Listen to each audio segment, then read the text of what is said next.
There's a group of people living quietly across rural America who have opted almost entirely out of the modern consumer economy. No car payments, no credit card debt, no endless upgrade cycle, no keeping up with anyone.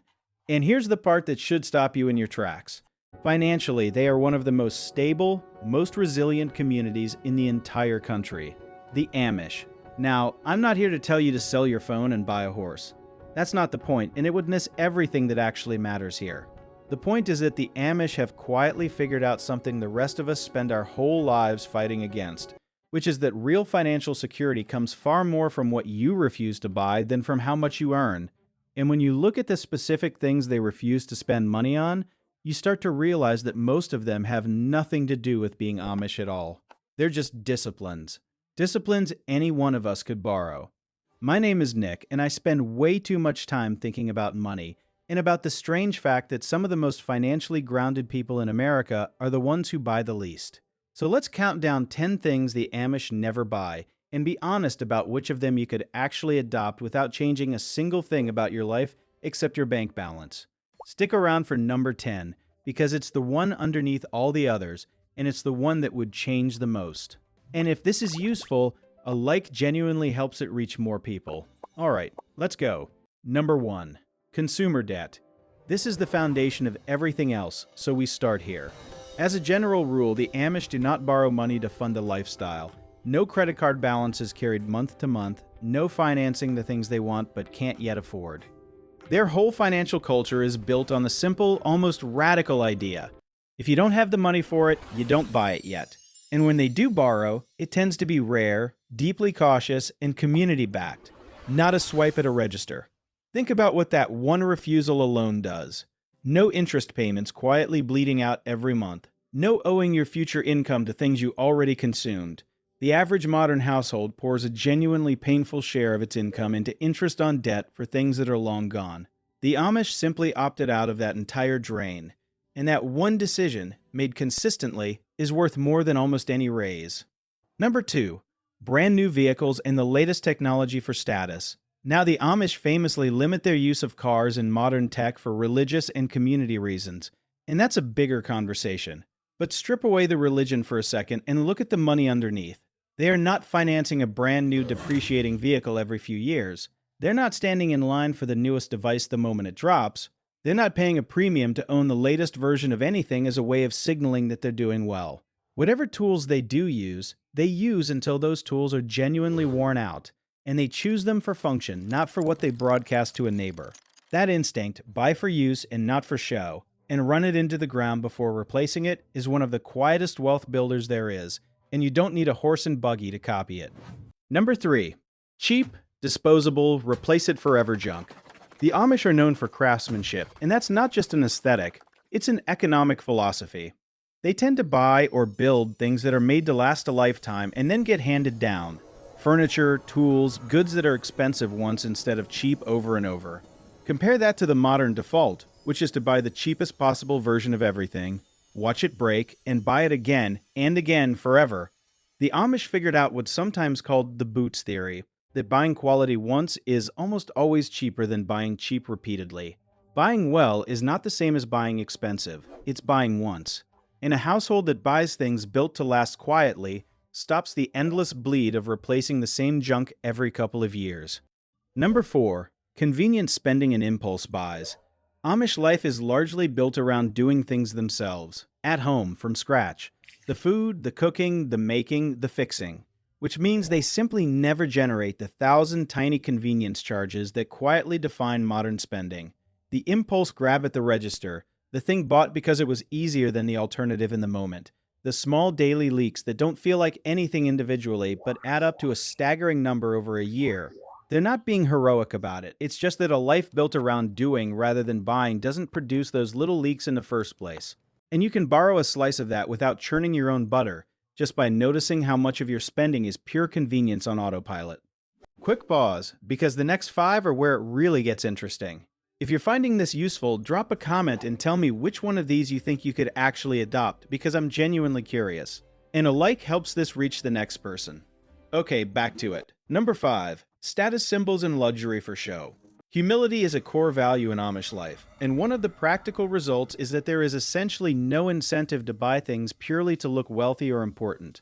No designer labels. No flashy display of having more than your neighbor. In fact, standing out through conspicuous consumption runs directly against the culture. Now think about how much of a typical person's spending exists purely to signal status to other people. The logo, the flex, the upgrade nobody needed. An entire enormous category of spending. The buying to impress category simply doesn't exist for them. And here's the thing we're sitting with. That category, for most people, is one of the single largest silent drains on their ability to build wealth. The Amish deleted it entirely, not through willpower, but through values. Number 6. Outsource labor for things they can do themselves. In the modern economy, we pay other people to do an enormous amount for us.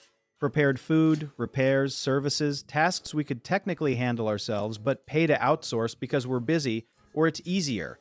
The Amish default runs the opposite direction. They build, grow, repair, and make an enormous amount themselves, and they pass those skills down through generations. Every skill you have is a bill you never have to pay. A person who can fix, grow, cook, and build simply keeps money that everyone else hands out constantly. You're not going to become fully self-sufficient, and you don't need to. But every single skill you pick up quietly deletes a recurring expense from the rest of your life. Number 7. Expensive, isolated entertainment. The Amish don't spend on the modern entertainment economy the way most people do. No streaming stack, no constant paid amusements, no expensive individual experiences bought to fill time.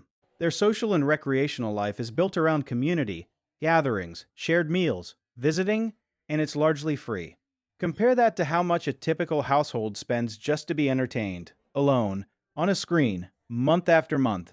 The Amish get their richest social lives essentially for free, because it's built on people instead of purchases. And there's a quiet lesson there that goes beyond money, which is that the best parts of a life are often the cheapest, and we've been sold the opposite. Number 8. Overinsurance and fear-priced products. The Amish largely rely on community mutual aid rather than commercial insurance for many needs. When a barn burns down, the community rebuilds it. When there's a hardship, the community absorbs it together. Now that specific model depends on a tight community most of us don't have, so I'm not saying cancel your insurance, but look at the principle underneath. They don't buy layer upon layer of fear-priced products to cover every possible small misfortune, because they have a buffer, each other, that absorbs the small stuff. Most people, by contrast, pay endlessly for protection against things they could actually absorb themselves. The lesson you can borrow is to build your own buffer, your own savings cushion, so you stop paying the ongoing fear tax on the small stuff you could simply handle. Number 9. More space than they need. Amish homes are practical and often multi-generational, built around function and family rather than square footage as a status symbol. They are not buying the biggest possible house to signal success, and then spending the rest of their lives paying to heat, fill, furnish, and maintain space they never actually use. The modern instinct is to buy as much house as the bank will allow. The Amish instinct is to build what the family actually needs and no more. And since housing is the single biggest expense in most people's lives, right-sizing it, choosing enough instead of impressive, is quite possibly the highest leverage financial decision on this entire list. And number 10, the big one, the one underneath all the others. They never buy into the comparison itself. This is the root of the whole thing. Every item on this list, the debt, the new car, the status symbols, the bigger house, almost all of modern overspending is powered by one invisible engine: comparison, measuring your life against other people and buying to close the gap. The Amish, by the very structure of their culture, largely opted out of that engine entirely. They're not measuring their worth against a feed full of strangers. They're not buying to keep pace with someone else's display. And once you remove the comparison, an astonishing amount of spending simply evaporates, because it turns out most of it was never for you at all. It was for an audience. That's the real thing to steal here, not the lifestyle. The freedom from comparison. Because the moment you stop buying to keep up with anyone, you discover you needed far less than you thought, and you had far more than you realized. So here's what all 10 actually come down to, and it's the whole point of this. You do not need to become Amish. You are not going to sell your car or unplug your life, and nobody's asking you to. But every single thing on this list is a discipline hiding inside a culture, and the disciplines travel just fine on their own. Refuse the debt. Buy for use, not for show. Buy quality once. Kill the convenience leaks. Skip the status game. Learn a few skills. Build community instead of buying entertainment. Keep a real buffer. Choose enough house instead of impressive house. And quietly, permanently, opt out of comparison. Do even half of those consistently, and you would build more real security in 5 years than most people build in 20. Not because you earned more, but because you stopped leaking it. The Amish didn't get financially resilient through some secret. They got there by refusing the exact things the rest of us are told we need. And that refusal is available to anyone, buggy not included. Quick reminder that I'm not a financial advisor, and this isn't financial advice. Just a look at what we can learn from people who quietly buy less and end up with more. If this one landed, a like and a share genuinely help, and I'd love to know in the comments which of these 10 you're actually going to borrow. I'll see you in the next one.